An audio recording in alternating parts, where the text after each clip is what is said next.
Alright, this video will be about what it's like being diagnosed with Asperger's at 17 years old. Which I hear sometimes on the spectrum, sometimes it's not. They keep kind of going back and forth. But it has like similar traits. But yeah, so basically I was pretty socially awkward for like the first 18 years of my existence. Like I just didn't get social cues. I couldn't read body language. I still can't really do that well. Though it's improved a lot. But like the really subtle things that people notice, I don't notice. And I have a pretty good resting bitch face. Like if I'm annoyed, it kind of shows on my face as much as I try and hide it. It's like it must be really aggressive. But I try not to now. But yeah. So like if somebody liked the same things I liked, it was easier to make friends. But like I wasn't the kind of kid to go out a lot.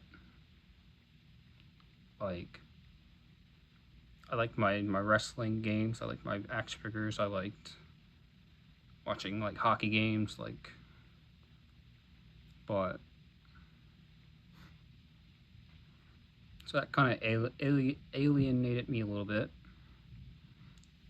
But I was just pretty socially like unaware and pretty immature for a long time. Like it took me a long time to become more mature for my age. And part of that is because my mother, who I adore, she's amazing. But she knew that I was different. Some doctors even suspected it. But the school I went to from kindergarten to grade 9 did not care. Straight up. So they thought I was just lazy because I would be like asleep in class a fair bit. When really I had anxiety that I didn't know was anxiety. That also got diagnosed like when I was like 16. But so she knew, so she kind of babied me a lot, and caught up to me when I like moved out. It was like, oh, I didn't know I had to do this and this,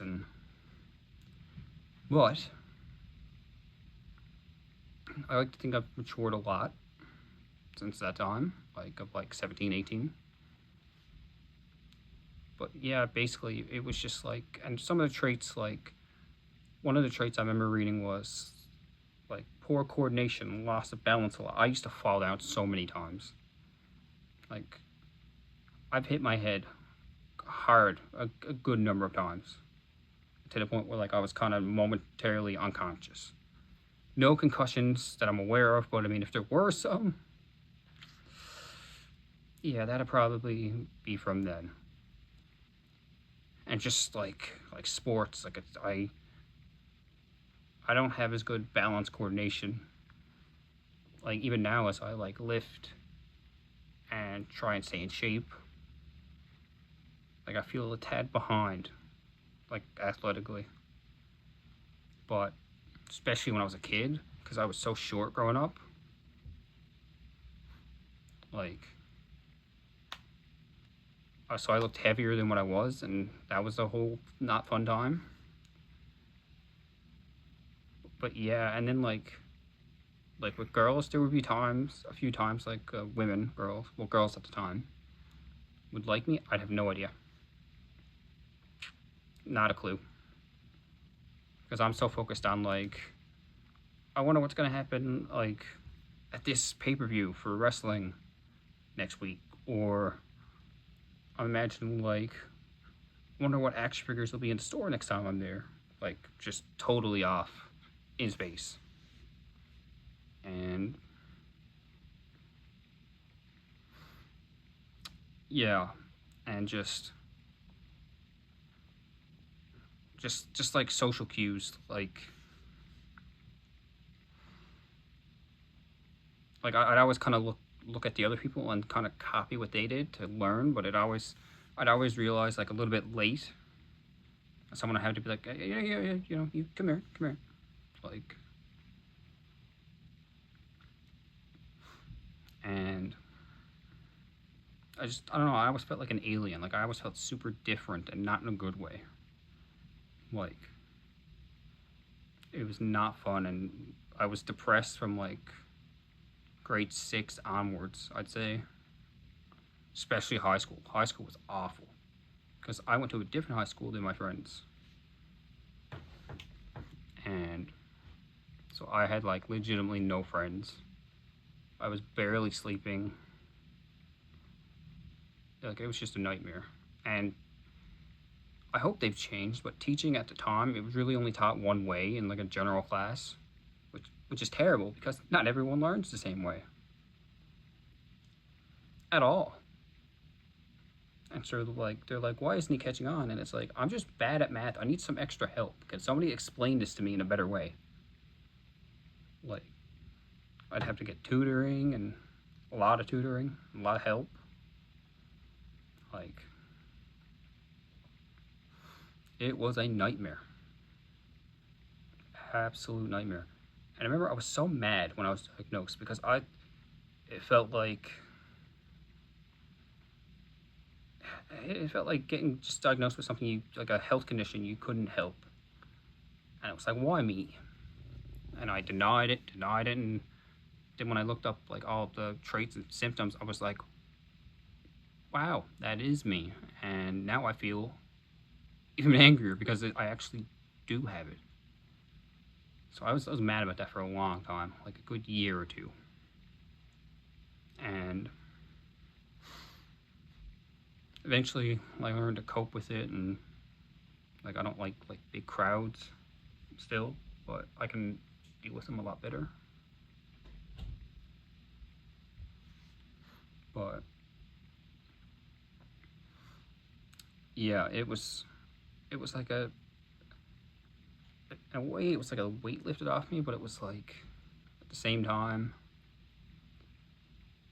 it was like getting horrible news. And but it explained a lot of why I felt so different and like unseen and misunderstood, and why I would react certain ways.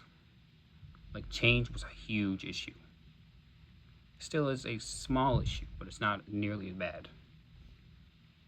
Like, say I agree to hang out with someone at 6 p.m. and I don't hear anything, and then it's like, oh, it's actually gonna be 6:30. Well, I was prepared for 6 p.m. and it would be like a big deal to me. It's really not a big deal now when I think of it, but at the time it was like, what, like, this is what was agreed on. Why would you change it?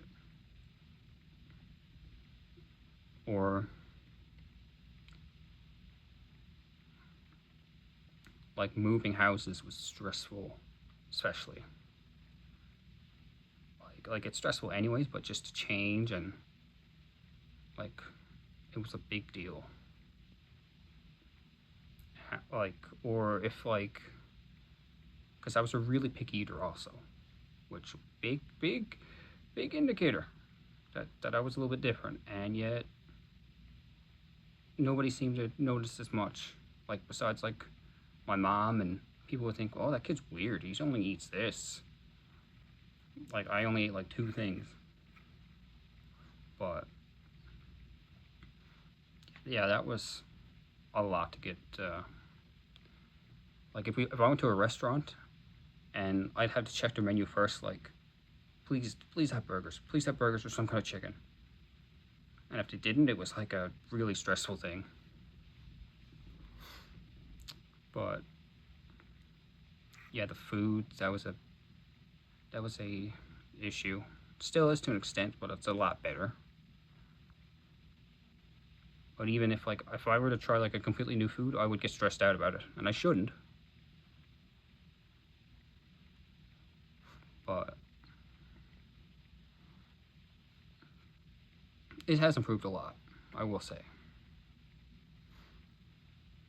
Or like, say if you bought this certain kind of chicken, and then one day they just stop making it, that would be really stressful because it's like that's the ones I like. Like the texture is different. And then when it would be like a new something in place of that, it was like the texture's different. It's different. I don't like it that way. And it sucked. Well, it still sucks. But now I'm able to deal with it a lot better. But as like a little kid and even teenager, it was like a it was awful. But yeah, it can make you feel like not worthy even, and like less than, and unseen and misunderstood when you don't when there are these things going on that you don't understand,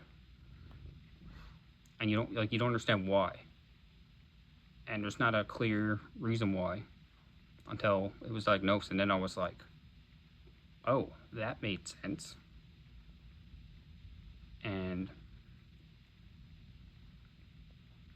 and like I collect a ton. Like I know people collect things, but I really collect things. Like I've got close to 1,000 action figures.